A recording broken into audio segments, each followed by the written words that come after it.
তোমাদের মধ্যে একজন বলেছিলে যে দাদা ফার্নের জনুক্রমটাকে আরও ডিটেলসে বুঝবো। তো ফার্নের জনুক্রমকে আরও ডিটেলসে বোঝানোর জন্য আজকের ক্লাসটি। ফার্নের জনুক্রমকে ডিটেলসে বুঝতে গেলে আমাদের কি কি জানতে হবে? তো দেখো, ফার্নের জনুক্রম এর আগের ক্লাসটাতেও ডিটেলসেই বুঝিয়েছি, কিন্তু তারও ভিতরে যদি তোমরা গভীরে প্রবেশ করতে চাও তো আজকের ক্লাসটি করো। আজকে আরও ডিটেলসে ফার্নের জনুক্রমটি বোঝানো হবে। তো ফার্নের জনুক্রম আমরা কাকে বলবো? এখানে দেখতে পাচ্ছি আমরা ফার্নের জনুক্রম। এই জনুক্রম আমরা কাকে বলবো? জনুক্রম কথার অর্থ কি? নাকি জনুক্রম কাকে বলবো? নাকি জনুক্রম কথার অর্থ হলো যে কোনো একটি জীবের আমরা যে জীব, আমাদের জীবের মধ্যে জন্ম থেকে মৃত্যু পর্যন্ত তার জীবনচক্রের মধ্যে হ্যাপ্লয়েড লিঙ্গদর্জন্য এবং ডিপ্লয়েড রেণুদর্জন্য এদের দুজনের চক্রাকার আবর্তনকে জনুক্রম বলে। এই যে ক্রম কথার অর্থ কি? ক্রম শব্দের অর্থ হলো পরপর। মানে এই যে জনু আছে, আমাদের জীবের মধ্যে যে জনু থাকে, অর্থাৎ হ্যাপ্লয়েড এবং ডিপ্লয়েড, এই দুটি জনুর চক্রাকার আবর্তনকেই বলা হয় জনুক্রম। মানে এখানে যদি হয় হ্যাপ্লয়েড, যৌনক্রম কথার অর্থ হলো হ্যাপ্লয়েড এবং ডিপ্লয়েড আগে হ্যাপ্লয়েড লিঙ্গধর জনু এবং ডিপ্লয়েড রেণুধর জনু।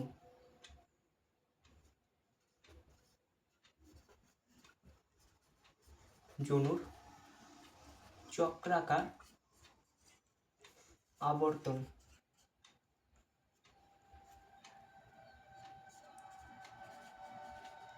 মানে হ্যাপ্লয়েড লিঙ্গধর জনু মানে কি? হ্যাপ্লয়েড লিঙ্গধর জনু মানে হচ্ছে N, এবং ডিপ্লয়েড রেণুধর জনু মানে কি?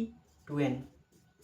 এদের চক্রাকার আবর্তনকেই বলা হয় জনুক্রম। মানে এখানে N, এখানে 2N, এদের দুজনের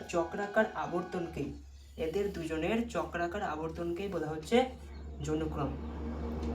মানে 2Nটা ভেঙে N হবে, আবার দুটো N মিলিত হয়ে 2 এর সৃষ্টি হবে।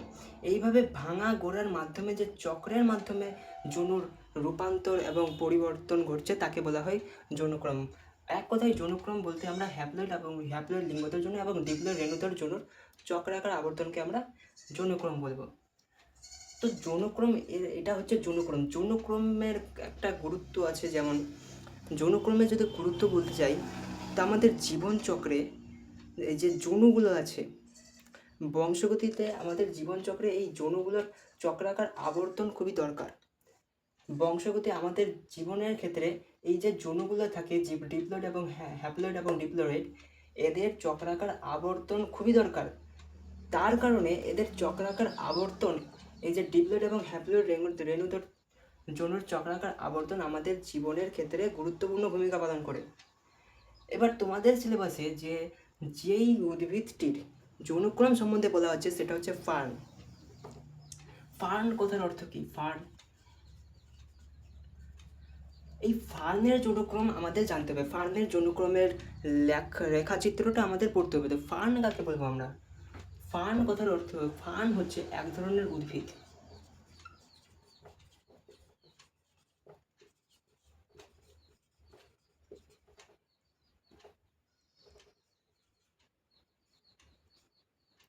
ফার্ন হলো এক ধরনের উদ্ভিদ। কি হয় এই উদ্ভিদ? ফার্ন উদ্ভিদ কীরকম? এই ফার্ন উদ্ভিদের ক্ষেত্রে অন্যান্য উদ্ভিদের মতোই মূল, শাখা, তারপরে পাতা, ডাল সব কিছুই হয়, কিন্তু ফার্নের ক্ষেত্রে ফুল এবং ফল হয় না। ফুল ও ফল হয় না। ফার্নের ক্ষেত্রে ফুল এবং ফল হয় না। যদি ফল না হয় তাহলে বীজ হবে না, বীজ না হলে উদ্ভিদও নতুন সৃষ্টি হবে না। আর যদি ফুল না হয় তাহলে ইতর পরাগযোগ, স্বপরাগযোগ কোনোটাই ঘটবে না। তো এদের ক্ষেত্রে কীভাবে বংশ বিস্তার ঘটছে? এদের ক্ষেত্রে বংশ বিস্তার ঘটে স্পরের মাধ্যমে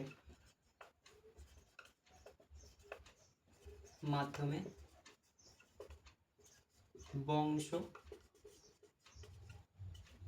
বিস্তার ঘটে। এই ফার্ন উদ্ভিদ এক ধরনের উদ্ভিদ, এদের ক্ষেত্রে স্পরের মাধ্যমে বংশ বিস্তার ঘটে, কারণ এদের মধ্যে ফল ফুল কোনোটাই সৃষ্টি হয় না। এবার ফার্ন জাতীয় উদ্ভিদ, ফার্ন এক জাতীয় উদ্ভিদ। এই ফার্ন উদ্ভিদের যদি উদাহরণ বলতে চাই, উদাহরণ কি হবে? এই ফার্ন জাতির মধ্যে কোন উদ্ভিদ পড়ছে, কোন কোন উদ্ভিদ পড়তে পারে, কোন কোন উদ্ভিদগুলোকে আমরা বলবো ফার্ন, সেগুলো ফার্ন জাতীয়। তো ফার্ন জাতীয় একটি উদ্ভিদ হলো ঢেঁকি শাক। নাম তো শুনেই হবে যে ঢেঁকি শাক। ঢেঁকি শাক নামটা আমরা প্রায় প্রত্যেকেই শুনেছি। তো এই ঢেঁকি শাক হলো এক ধরনের ফার্ন। এই ঢেঁকি শাকের ক্ষেত্রে ফুল ফল কিছুই হয় না। এদের ক্ষেত্রে বংশবিস্তার কিভাবে হয়, নাকি স্পোরের মাধ্যমে এদের ক্ষেত্রে বংশবিস্তার হয়। এদের যৌনক্রম কিভাবে হয়?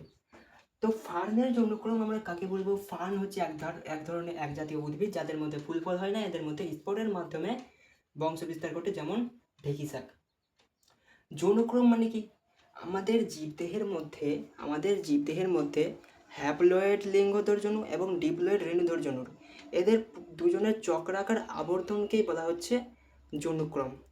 তো যৌনক্রম আমরা কাকে বলবো? নাকি হ্যাপ্লয়েড লিঙ্গধর্জনু এবং ডিপ্লয়েড রেণুধর্জনু, এদের চক্রাকার আবর্তনকেই বলা হয় যৌনক্রম। 2n থেকে n সৃষ্টি হচ্ছে, n থেকে আবার দুটো n মিলিত হয়ে 2n সৃষ্টি হচ্ছে, এইভাবে যে চক্রের মাধ্যমে ঘুরছে একেই বলা হচ্ছে যৌনক্রম। তো ফার্নের যৌনক্রম কীরকম? ফার্নের তোমার পরীক্ষায় কোশ্চেন এটা আসবে, এগুলো তোমাকে জিজ্ঞেস করবে না। ফার্ন কাকে বলে, যৌনক্রম মানে কি, যৌনক্রমের সংজ্ঞা বলো, এগুলো পরীক্ষায় জিজ্ঞেস করবে না। তো পরীক্ষায় কি জিজ্ঞেস করবে? নাকি তোমাকে পরীক্ষায় বলবে যে ফার্নের যৌনক্রমের রেখাচিত্রটি আঁকো। তো ফার্নের যৌনক্রমের রেখাচিত্রটা আমাদের গুরুত্বপূর্ণ, আমাদের জিজ্ঞেস করবে ফার্নের যৌনক্রমের রেখাচিত্র। তো এবার আমরা ফার্নের যৌনক্রমের রেখাচিত্রটা বুঝব। রেখাচিত্র আমরা কোনটা লিখলে নাম্বার দিতে পারে। তো ফার্নের যৌনক্রমের যে একটা রেখাচিত্র আমি আগের ক্লাসেও দেখিয়েছি, ওইটা পড়লেই হয়ে যাবে। বইয়ের মধ্যে অনেক হাবিজাবি লেখা থাকে, কিন্তু ওই যৌনক্রমটা পড়লেই মাস্ট। যেমন ফার্নের যৌনক্রমের ক্ষেত্রে প্রথমে যেটা থাকে সেটা হচ্ছে, আমি পুরোটাই মুছে দিচ্ছি, না হলে জায়গা হবে না। ফার্নের যৌনক্রমের রেখাচিত্র, ফার্নের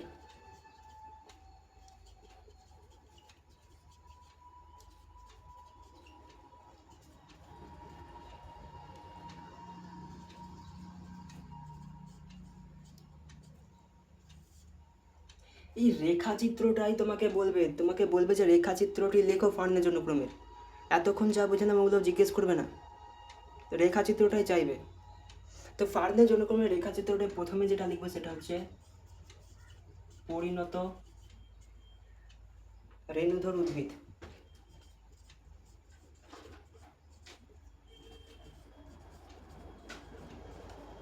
মানে একটা পরিণত রেণুধর উদ্ভিদ আছে, যেটার যৌন হচ্ছে ডিপ্লয়েড রেণুধর অর্থাৎ 2n।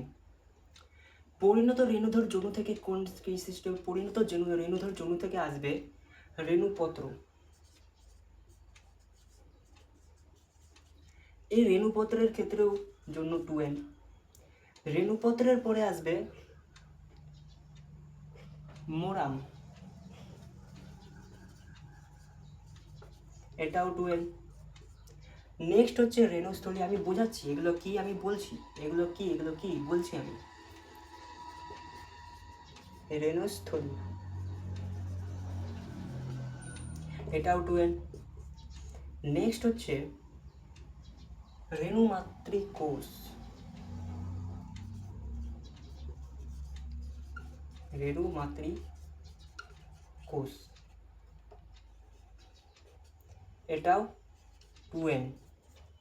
নেক্সট হচ্ছে এই যে রেণুমাতৃকোষ পর্যন্ত চলে আসলো, এবার এদের ক্ষেত্রে ঘটবে মিওসিস। এবার এদের মধ্যে ঘটবে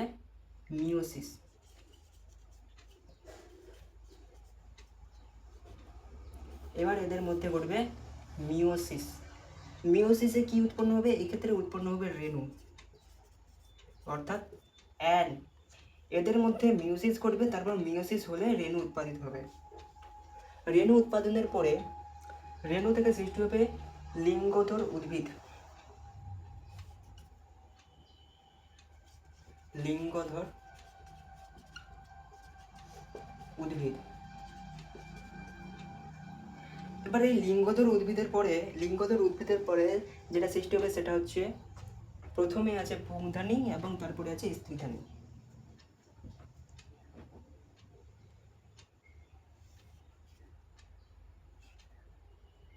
পুংধানী এবং স্ত্রীধানী।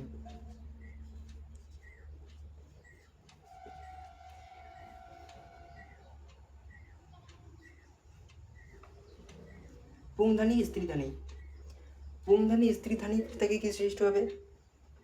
শুক্রাণু এবং ডিম্বাণু। পুংধানী থেকে সৃষ্টি হবে শুক্রাণু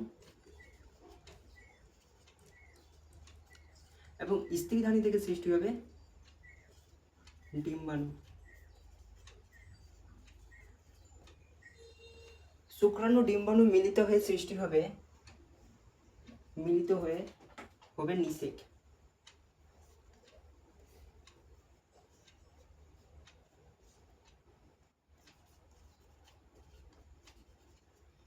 নিষেক। নিষেকের পরে সৃষ্টি হবে জাইগোট।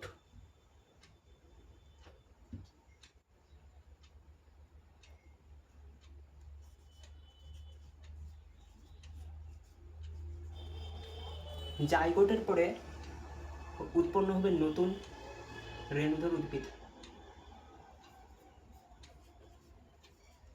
নতুন রেণুধর উদ্ভিদ।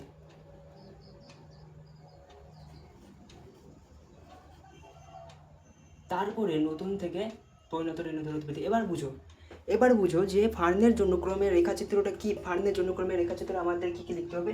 প্রথমে হচ্ছে একটা পরিণত রেণুধর উদ্ভিদ, আচ্ছা, এক্ষেত্রে প্রত্যেকের ক্ষেত্রে হবে অ্যান।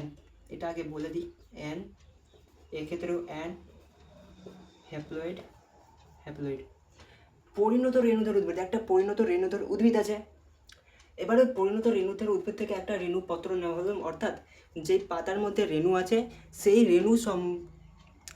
রেণুর মধ্যে থাকা পাতার মধ্যে যেই পাতার মধ্যে রেণু থাকে সেই ধরনের একটি পাতা নেওয়া হলো, তাকে বলা হচ্ছে রেণুপত্র।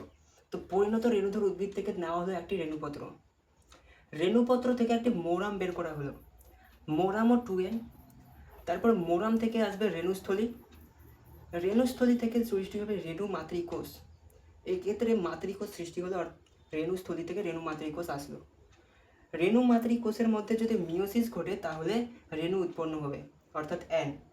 এবার এই মিওসিসের পরে যেহেতু দুটো ভেঙে গেল, রেণু উৎপন্ন হচ্ছে, তো এই 2n আছে, তো 2nটা ভেঙে গিয়ে কি সৃষ্টি হবে? অ্যান আর অ্যান, দুটো অ্যান সৃষ্টি হবে 2nটা ভেঙে গিয়ে, কারণ এদের মধ্যে মিওসিস ঘটে যাচ্ছে, মিওসিসে রেণু উৎপন্ন হয়। তো লিঙ্গধর উদ্ভিদ, মিওসিসের ফলে লিঙ্গধর উদ্ভিদ সৃষ্টি হলো। লিঙ্গধর উদ্ভিদের মধ্যে একটা থাকছে পুংধানী, একটা থাকছে স্ত্রীধানী। লিঙ্গধর উদ্ভিদ থেকে পুংধানী এবং স্ত্রীধানী সৃষ্টি হচ্ছে। এখানে আমি গ্যাপ দিয়ে দিচ্ছি, মানে এটা পুংধানী আলাদা, স্ত্রীধানী আলাদা। এরপরে আসছে শুক্রাণু। পুংধানী থেকে কি উৎপন্ন হবে? অর্থাৎ পুরুষদের থেকে সৃষ্টি হবে শুক্রাণু, পুংধানী থেকে শুক্রাণু এবং স্ত্রীধানী থেকে হবে ডিম্বাণু।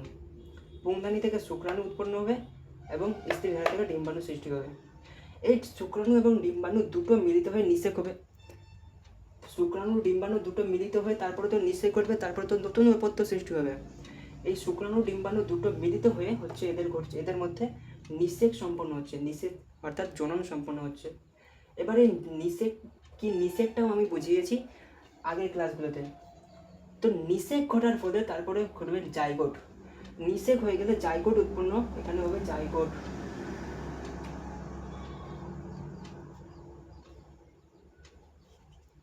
নিষেক হয়ে গেলে তারপরে জাইগোট উৎপন্ন হবে, জাইগোট থেকে নতুন রেণুধর উদ্ভিদ সৃষ্টি হবে, এটাও হবে 2n। এবার এখান থেকে এই নিষেক থেকে ডট ডট করে মিওসিস পর্যন্ত একটা এইভাবে লাইন টেনে দেবে। কারণ এখানে এই যে লাইনের ওই পারে মিওসিস নিষেক এ দুটো বাদে লাইনের ওই পারে সবগুলো আছে 2n, অর্থাৎ ডিপ্লয়েড রেণুধর উদ্ভিদ আর রেণুধর জনু, এবং এ পারে সবটি আছে n মানে হ্যাপ্লয়েড। তো ওই পারে আমাদেরকে লিখতে হবে রেণুধর জনু, এক্ষেত্রে এদিকে আমরা লিখব রেণুধর জনু। এই যে লাইনের ওই পারে অর্থাৎ যেখানে যেই পারে সবগুলো 2n আছে সেই পারে লিখবো আমরা রেণুধর অর্থাৎ 2n, এবং এই পারে আমরা লিখব লিঙ্গধর অর্থাৎ n, কারণ এই পারে সবগুলোই হ্যাপ্লয়েড লিঙ্গধর জনু আর ওই পারে সবগুলোই ডিপ্লয়েড রেণুধর জনু। তো এটাই হচ্ছে ফার্নের জন্যক্রম। এখানে যদি বোঝা না যায় ভালো করে, কারণ বোর্ডে লেখা আছে, তো এর আগের ক্লাসটাতে যেটা প্রথম যে জনুক্রমের ক্লাসটা দিয়েছিলাম সেখানে আমি খাতায় কিভাবে লেখা আছে সেটা আমি দেখিয়েছি। তো এটা আমাদের এটাই হচ্ছে মেন জনুক্রম, ফার্নের জনুক্রমে এটাই আসবে, আসলে এর বাইরে কিছু আসবে না। এখান থেকে ফার্নের জনুক্রমের রেখাচিত্রটা ইম্পর্টেন্ট, এটা কিন্তু ভেরি ভেরি ইম্পর্টেন্ট। ইম্পর্টেন্ট মানে VVI, এই জনুক্রমটা মোস্ট ইম্পর্টেন্ট। সেকেন্ড ইউনিট টেস্টেও আসতে পারে, টেস্টেও আসতে পারে, ফাইনালেও আসতে পারে। তো এই হচ্ছে ফার্নের জন্যক্রম। তো ফার্নের জন্যক্রমের ডিটেলসে এর থেকে আর বোঝার কিছু নেই, এটাই তোমরা মুখস্থ করে নেবে, এটাই বারবার প্র্যাকটিস করে রেখাচিত্রটা একদম চোখের মধ্যে যেন ভাসে পুরো রেখাচিত্রটা। তো এই ছিল আমাদের আজকের ক্লাস ফার্নের জন্যক্রমের। তো ফার্নের জন্যক্রমের আমি গুরুত্বও বলে দিয়েছি যে ফার্নের জন্যক্রমের গুরুত্ব হলো যে আমাদের জীবেদের দেহে এই হ্যাপ্লয়েড এবং ডিপ্লয়েড রেণুধর জন্য এবং হ্যাপ্লয়েড লিঙ্গধর জন্য চক্রাকার আবর্তন খুবই প্রয়োজনীয়। কারণ চক্রাকার আবর্তন না হলে জীবের যৌনগুলোর সৃষ্টি এবং ধ্বংস এদের হবে এবং তারপরেই নতুন নতুন বৈশিষ্ট্যের সৃষ্টি হবে। তো এই ছিল আমাদের আজকের ক্লাস। যৌনক্রমের ডিটেলসে আরও বুঝিয়ে দিয়েছি, এর থেকে আর ডিটেলসে বোঝার কিচ্ছু নেই। তো ভালো থেকো, সুস্থ থেকো।